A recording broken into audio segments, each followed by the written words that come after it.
Alright. Instead of doing what I'd like to do, which would be editing the next episode to Promises to Keep, I have not had any Wi-Fi in 2 days, and my editor runs off of Wi-Fi, and well, obviously, even if I did have it edited, I'd need Wi-Fi to upload it. And so, instead, what we're going to do is record the next bit of Promises to Keep. Otherwise, if my internet does come back on, I'm just gonna stream so I can have a video for today and then edit it when I have time, because I'd rather take my time when I edit them instead of be like, I just need to pump it out before the next day hits. I'll just do a stream. And I was going to, so we gotta take cool mode off. Get out gentle heart mode. Oh, gentle heart mode. Honestly, all I have to do is listen to this music and it's back. Anyways, it's been a while since I've played this game for myself.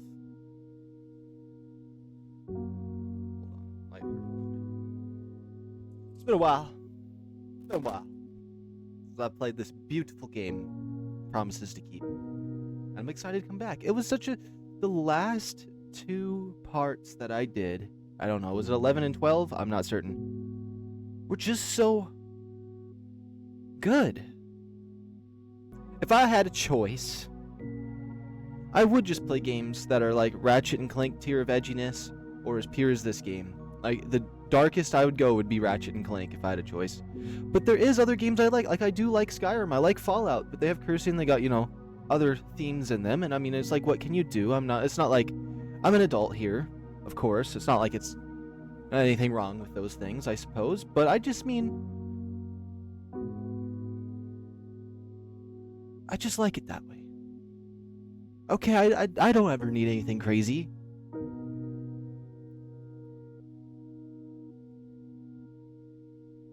I just think it's sweet. It's pure. It just, I don't know.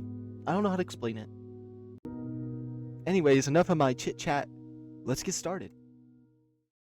I don't have the energy for any more words. I close my eyes, leaning deeper into his fur, deep into a fitful sleep. I feel myself slip in and out of consciousness a few times, but one thing remains constant, all while Rofi. I think if I asked him to, he would hold me here like this forever. His presence keeps the dreams at bay. I finally awake to him stirring above me. Morning, Brandon. How are you feeling? I'm okay, better than earlier. That's good to hear. He looks down and notices his arms still around me. Sorry, I didn't mean to. My stomach leaps at the sight of his flushed face so close to my own. You don't need to apologize, I like having you close. It's what I needed last night. Or this morning, or whatever you want to call it. Rofi giggles, giving me a gentle squeeze, then rolls his head a little. I'm pretty stiff too. Turns out sleeping upright even against a soft dog isn't the best position for your neck. Do you know what time it is? The dog looks over at his phone sitting on the desk. It's almost 11. I wonder how everyone's doing down there. Want to go check on them? Do you feel ready for company? Because we can stay up here for a while longer if you want. No, that's okay. I don't want to stay in bed all day. Even if it's with you. Okay, we can grab the rest of your stuff too and bring it up here. How exciting. I haven't had a roommate since freshman year of college. I can hear him force some level of cheer into his voice. Even in a time like this, he finds energy to lift up others. He gives me another arm rub, then slowly gets up, letting go of me. I miss his touch immediately. Do you want to head down first? I think I might wash my face, clear my head and everything. That makes sense. Last night must have been stressful for him, too. I should give him a moment to himself. As long as your football is alright. Nah, it's fine. I'll see you down there, okay? Rofi gives me a thumbs up and I take my leave. After only a few steps down the hallway, my football proves not to be fine after all. I walk gingerly. The intermediate creaking of the floorboards reminded me how slow I'm moving. As I crest the top of the stairs, I hear a familiar voice. Yo, need a paw? Oh, hi, Hunter. No, I think I'm probably okay.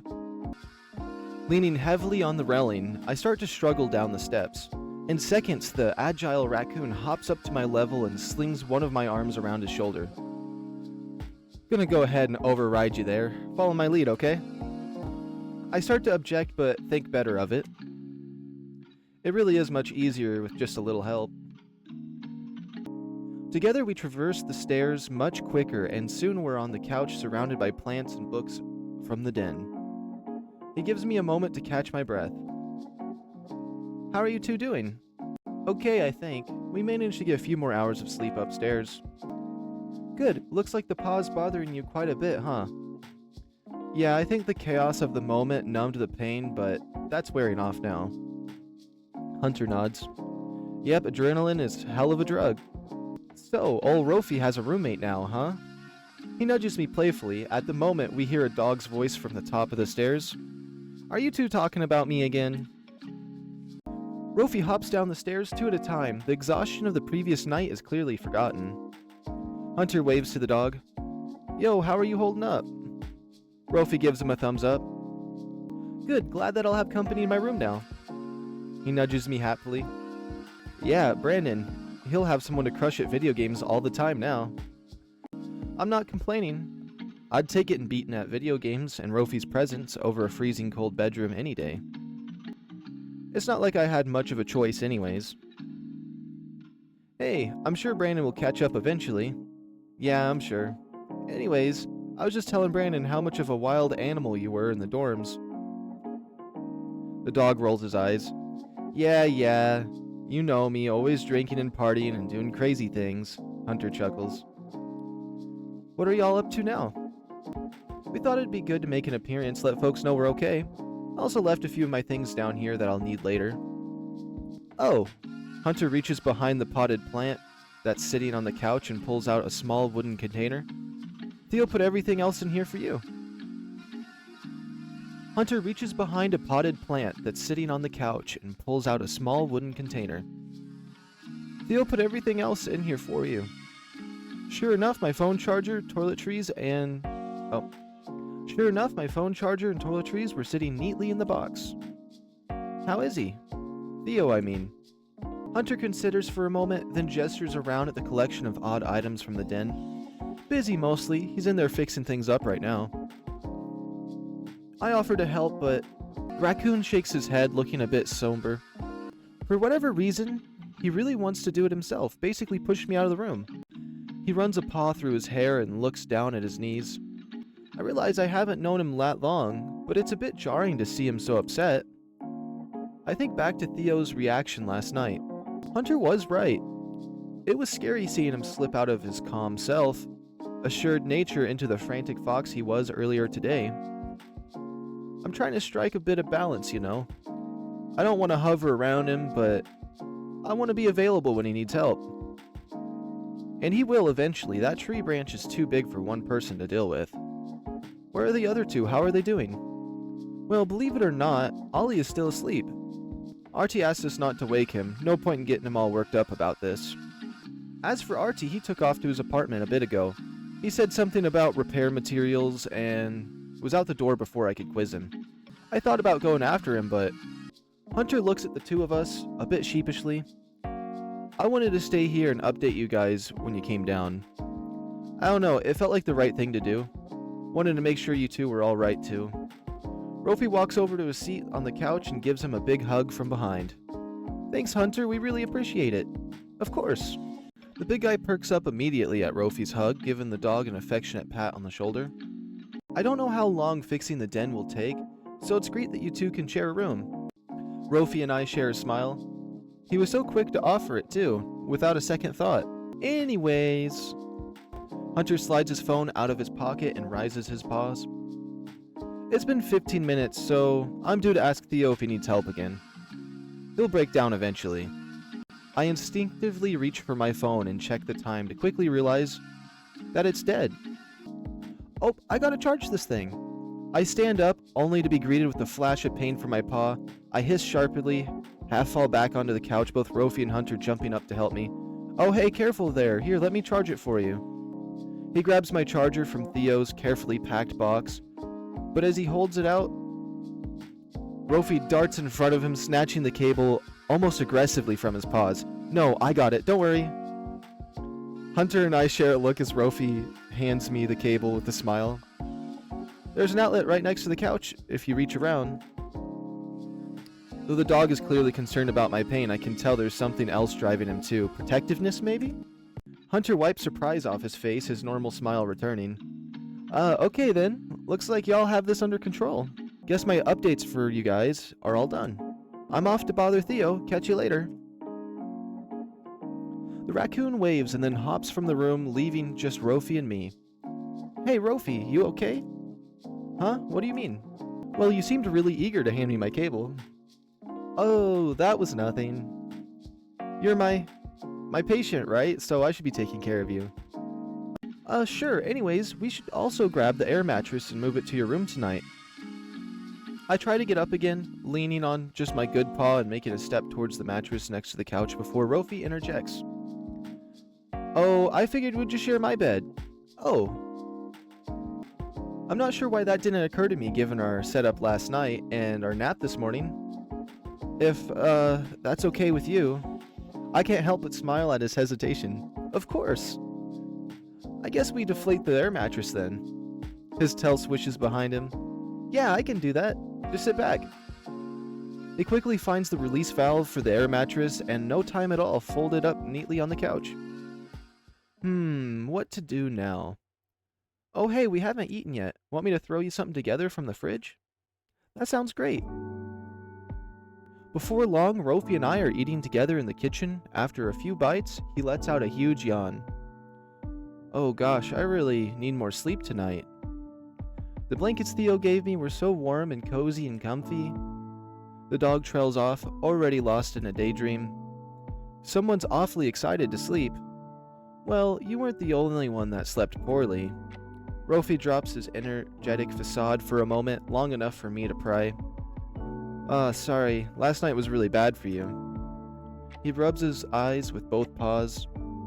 To be honest, I kept waking up. I just settled down for the third or fourth time when the branch fell. Oh, yikes, was it me? Did I roll too much? Rofi laughs softly, paws still covering his eyes. No, it wasn't you. If anything, it was nice to have you there when I woke up. It was just my brain, being a little mean with my dreams. Him too, huh? Do you want to talk about it? It's alright, I've just had this reoccurring dream that I can't shake off is all. It doesn't look like he'll offer much more than that, at least right now. That sucks, Rofi, I'm sorry. I put my paw on his shoulder. Let me know if you want to talk about it, okay? I feel like it's only fair that I return the favor. The dog nods quietly. I let the conversation settle for the first time since reuniting. He doesn't pick it back up for a good while. We continue eating in silence. I hope tonight is a little kinder to him. I lose track of the time, sitting there with Rofi. Then finally I speak up. Hey, I think you'd find part of my dream last night fun. Yeah? What happened? Well, remember middle school math team? His eyes go wide. I clearly unlock some deep memory of his. I knew that'd get him excited. And we get snacks all the time? How could I forget? Yeah, I basically dreamed a retelling of that. We went to the great tree at the town square, ate some sweets, and did some cloud gazing. My storytelling takes me back to the fuzzy warmth of my dream briefly. It was just really nice. That was the first time I've dreamed of that in years. That does sound nice. What did we eat? I spend more time recounting the dream for him. His little giggles and commentary completes the storytelling. Wait, my parents were already on campus? Yeah, it was crazy. I don't think I ever cut it that close back then. There certainly was some close calls though, all for just a few after-school treats. Tuesdays were my favorite day of the week because of them. The dog sits up, finishes with his food. I would love just to go back in time just to sit around with you and review snacks like we used to. That does sound like fun. Honestly, any distractions would be good at this point. Cabin fever? A little, yeah.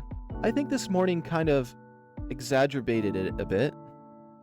The dog nods thoughtfully, then his ears perk up as he remembers something. Wait, Theo has a ton of snacks. He jumps up as his chair, making his way to the cupboard. I can practically see the gears in his head turning as he browses the selection. He turns around and sticks his tongue out at me. Can I pick this time? You always got to choose when we were younger. Sure, but it won't be much of a surprise, will it? It's just Theo's snack collection. You're right. I know, give me a few minutes to plan. I smile, watching the dog whip out his phone, typing furiously. Cover your eyes, okay? No peeking. I sigh and cover my eyes with my paws. I can hear galloping past me, up and down the stairs, accompanied by the sound of bags and plastic wrappers. The microwave door opens, then gets shut. At one point, I hear a second set of steps come from the basement, but they don't enter the kitchen. Okay, ready? Open your eyes. As I uncover my face, I'm greeted with an impressive spread of chips, sodas, and other small bites sitting at the dining table. How did you find this much food in the cabinet? No questions while the magician does his work, please. He hops over to the microwave and presses a button on the microwave before finally rejoining me at the table. So, got any afternoon plans? I look up from the ceiling, pretending to think for a moment, just to tease him. I can see a raised eyebrow in my peripheral vision. Then I smile. Nope, it looks like my afternoon is all clear. The dog scoffs, ruffling a paw through his hair. Then I start to hear popping from the microwave. Popcorn? What, are we watching a movie? I see the dog's eyes light up as I seemingly guess correctly. Oh, of course, the projector downstairs. I figured out we could both use a relaxing afternoon. What a better way to wind down than a movie date? A date, huh? I didn't even get a proper ask. Rofi giggles and hops out of his seat. He kneels down and then takes my paw in his hand. Fine. Brandon, would you go on a date with me? He shoots the most potent set of puppy dog eyes yet at me. I can't keep him kneeling for too long, so I give up the facade quickly. Of course.